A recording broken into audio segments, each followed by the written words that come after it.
안녕하십니까. 백반증의 진단 및 치료에 대해서 말씀드리겠습니다. 백반증이란 후천적으로 특별한 원인 없이 피부 색소를 만드는 멜라닌 세포가 사라지는 일종의 자가 면역 질환이라고 알려져 있습니다. 되게 건강에 문제는 없으나 미용적으로 문제가 되겠고, 남녀노소와 관계없이 발생하며 전 인구의 약 1% 내에서 발병하니까 비교적 흔한 질환이라고 할 수가 있겠습니다. 젊은 나이에 많이 발생할 수도 있지만 어느 나이에서도 생길 수가 있겠고, 햇빛 노출이 강한 여름철에 되게 잘 발생하거나 악화되는 경향을 가지고 있습니다.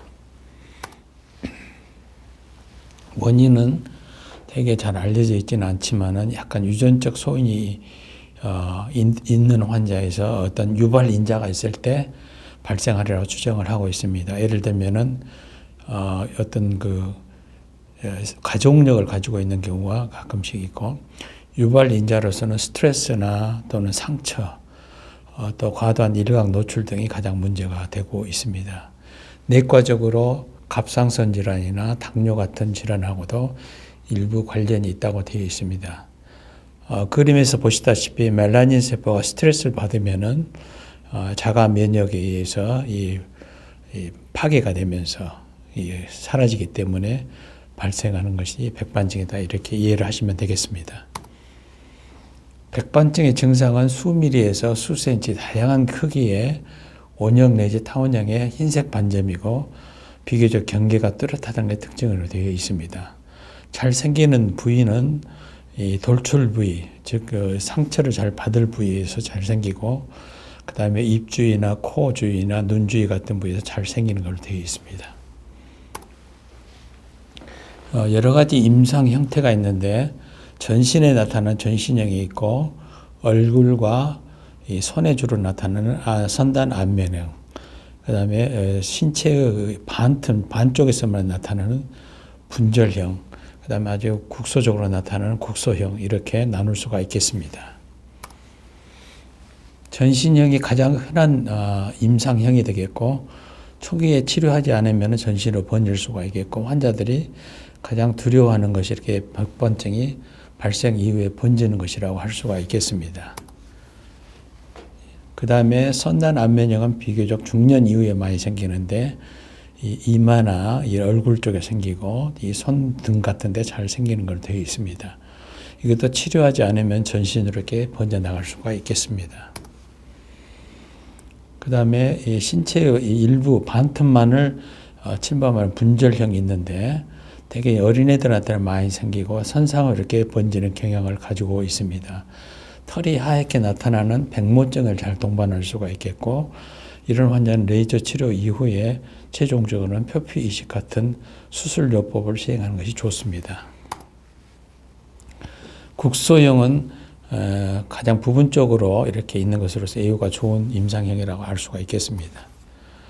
이제 백모증에 대해서 말씀을 드리면은 분절형에서 잘 생기는데, 이렇게 털이 하얗게 나타나는 경우가 되겠습니다. 이런 경우는 치료에 잘 반응하지가 않고 마지막에 수술을 해야 되는데, 오른쪽 그림에서 보시다시피 되게 백반증의 그 표피의 그 아랫부분에가 시커먼 이런 멜라닌 세포가 존재하는데, 백반증 이것이 사라진 상태가 되겠습니다. 그렇지만 대개의 경우에 있어서 모낭에 있어서는 멜라닌 세포가 남아 있어서 털이 시커먼 걸로 되어 있습니다. 그러나 일부 경우에 있어서 이 모낭에 있는 멜라닌 세포가 사라진 경우에는 털이 하얗게 변하게 되고, 이런 경우에는 치료를 하더라도 이 모낭에서 이 표피로 이동할 수 있는 멜라닌 세포가 없기 때문에 치료를 아무리 하더라도 반응하지 않는다, 이렇게 이해를 하시면 되겠습니다.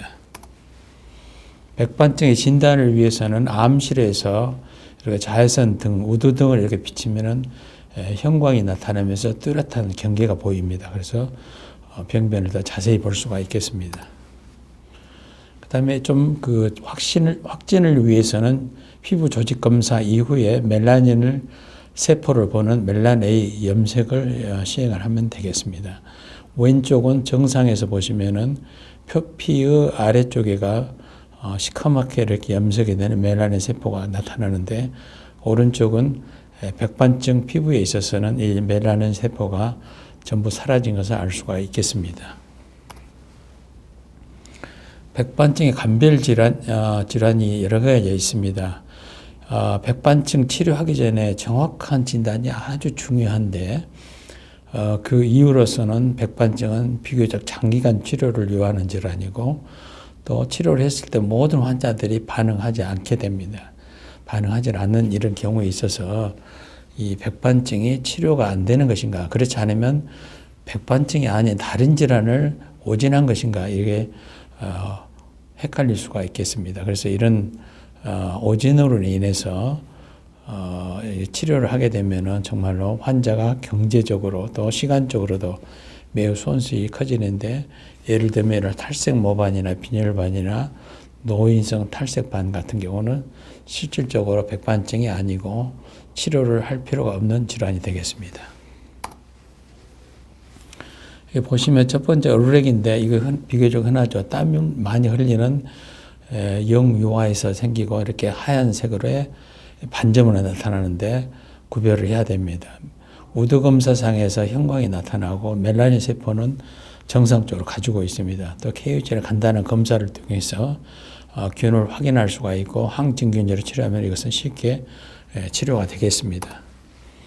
다음에는 탈색 모반이 있는데 이것은 영아나 소아에서 주로 발생을 하고 생긴 이후에 모양이 변하지 않고 얘가 커지면 비례해서 약간 늘어난 정도만 변화가 있겠습니다.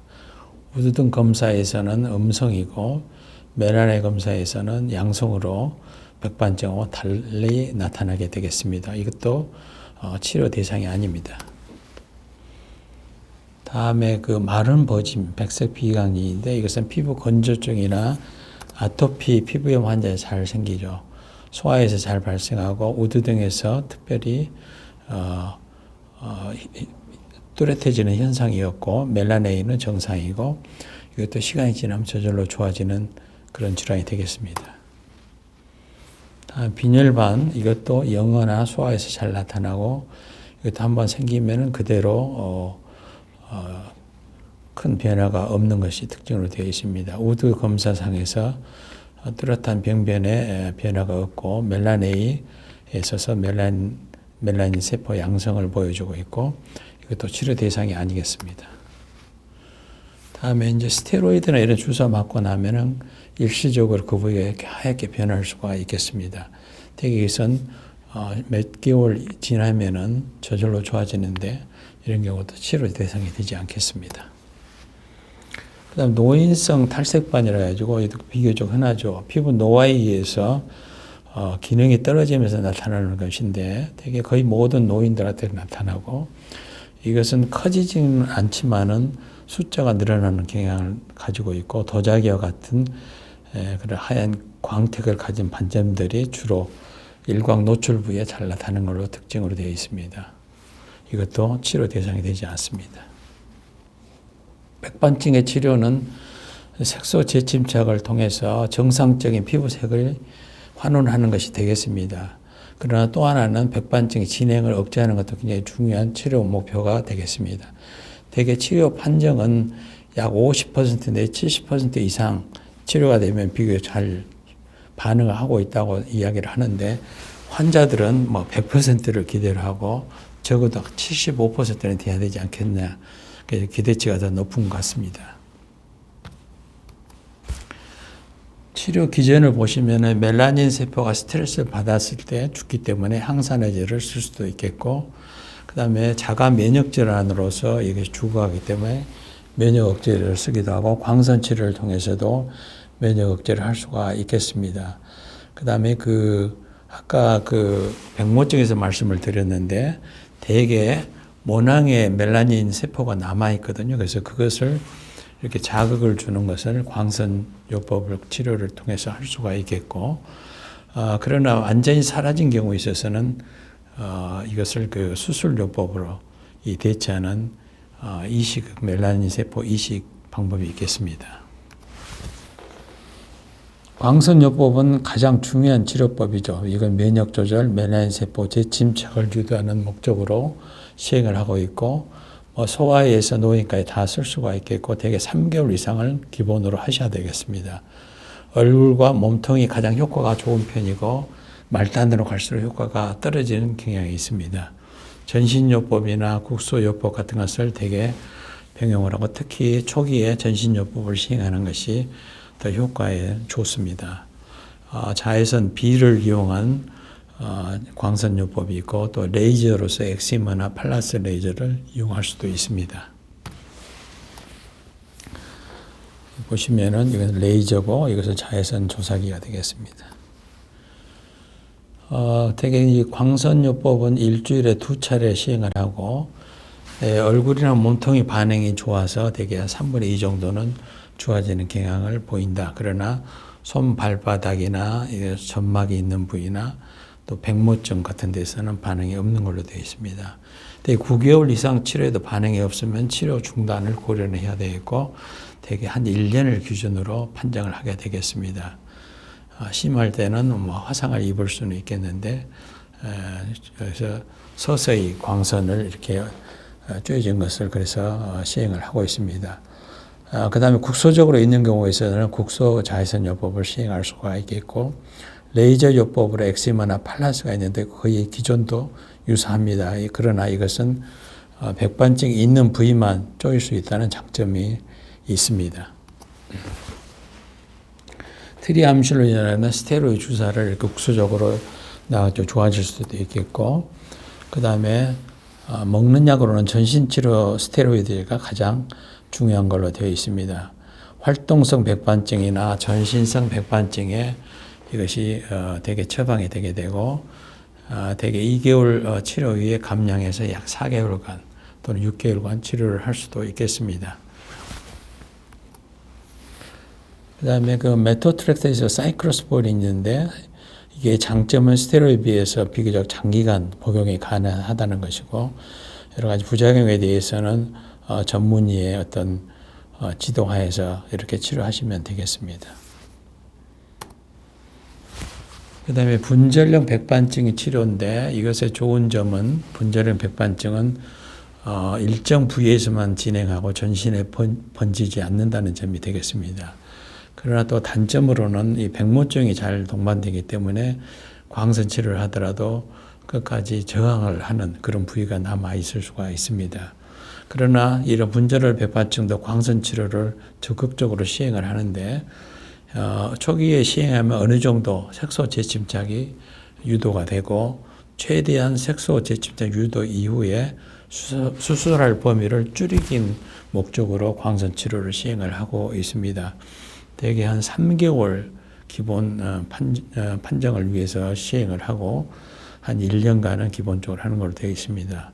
그리고 나서 더 이상 좋아하지 않는 부위는 수술요법으로 이게 치료를 하게 되겠습니다. 다음에 국소요법으로서 국소 스테로이드가 있는데 소아에서는 약한 거, 어른에서는 좀 센 걸 쓸 수가 있겠고 스테로이드 요법도 얼굴이나 목 같은 데는 더 반응을 잘하고 손발 같은 데는 반응을 잘 하지를 않습니다. 그 다음에 검은 피부색을 갖는 사람에 더 반응이 좋습니다. 병변 내 주사를 할 수도 있겠고 비타민 D 연고와 혼합해 사용할 수도 있겠습니다. 그리고 얼굴이나 점막같이 예민한 부분에서는 스테로이드를 쓰지 않고 프로토핀이나 엘리데 같은 국소 면역 조절제로 치료를 하게 되겠습니다. 그 다음에 보조요법으로서 스트레스를 줄이기 위해서 스트레스 때문에 백반증이 생길 수가 있다겠는데 스트레스를 줄이기 위해서 이런 영양제, 항산화제를 사용할 수가 있겠고 여름철에는 선크림 도포를 권장을 하고 다양한 이런 항산화제들이 지금 나와 있습니다. 백반증의 예후에 대한 요소가 되겠습니다.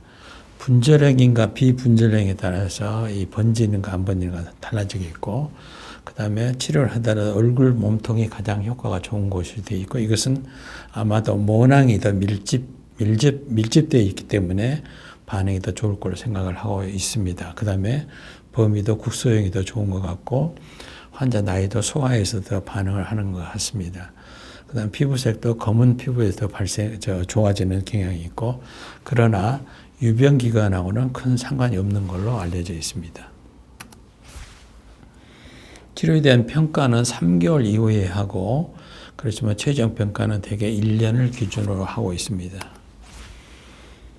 색소 지침책에 대한 이런 패턴이 있는데, 이 모낭을 중심으로 1번과 같이 이렇게 색소 지침책이 발생하기도 하고, 2번 같은 경우는 전반적으로 이렇게 좋아지기도 하고, 3번은 이 가장자리를 중심으로 이렇게 좁혀오는 것 같은 그런 양식으로 좋아질 수도 있고, 4번 같으면은 이게 복합적으로 이렇게 좋아질 수도 있다. 그래서 다양한 방식으로 이렇게 좋아질 수가 있다고 생각이 됩니다. 그 다음에 이제 수술요법이 마지막으로 있는데, 이것은 비활동성 백반증이나 분절형, 국소형에서 주 대상이 되겠습니다.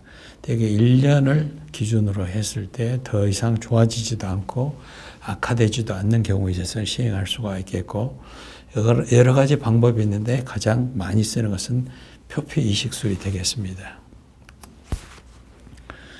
이런 주사기나 진공 흡입기를 통해서 환자의 정상 피부에, 예를 들면 엉덩이나 또는 허벅지나 이런 쪽에 2시간 정도 음압을 가하면 이렇게 수포가 나타나고, 그래서 이 백반증 부위는 레이저로 해서 탈색반을 제거를 한 다음에 그 다음에 이런 수포를 수거해서 백반증 부위로 이식해 주게 되겠습니다. 이식 이후에 일주일간 놔두면 멜라닌 세포가 이렇게 이식이 되는 그런 결과를 나타내고, 장점으로는 성공률이 굉장히 높은 편이고, 또 표피 공여부나 백반증 부위에 흉터가 생기지 않기 때문에 안전한 수술법이 되겠습니다.